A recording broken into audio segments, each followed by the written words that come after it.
E-aineistojen etäkäyttö, toisin sanoen käyttö Sentrian lähiverkon ulkopuolella, vaatii lähes aina kirjautumisen. Poikkeuksen tästä muodostavat vapaasti verkossa käytettävät aineistot kuten DOAB, DOAJ ja Journal.fi.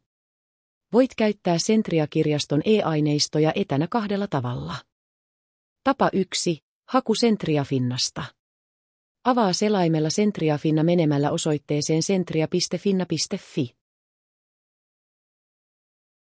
Kirjaudu Sentria-Finnaan hakajärjestelmän kautta Sentria-käyttäjätunnuksellasi ja salasanallasi.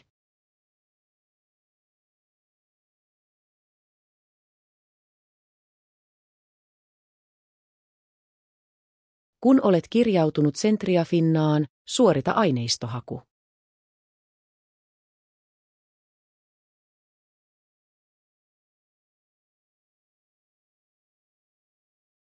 Voit rajata hakutulosta vain e-aineistoihin sivun vasemmasta reunasta. Jos etsit erityisesti kansainvälisiä aineistoja, voit siirtyä hakutuloslistalla artikkelihaku välilehdelle.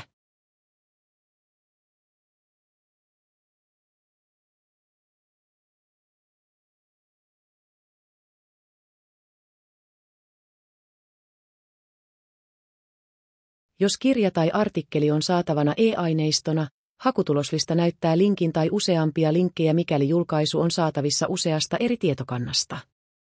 Klikkaa linkkiä, niin pääset lukemaan e-kirjaa tai artikkelia. Tapa 2. Haku suoraan tietokannasta. Avaa selaimella Sentria-Finna.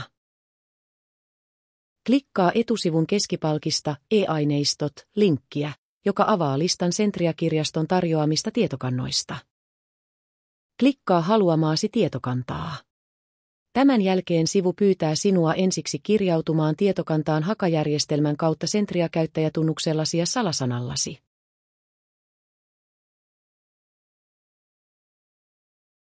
Kun olet kirjautunut tietokantaan, voit tehdä siellä haun ja avata haluamasi aineiston.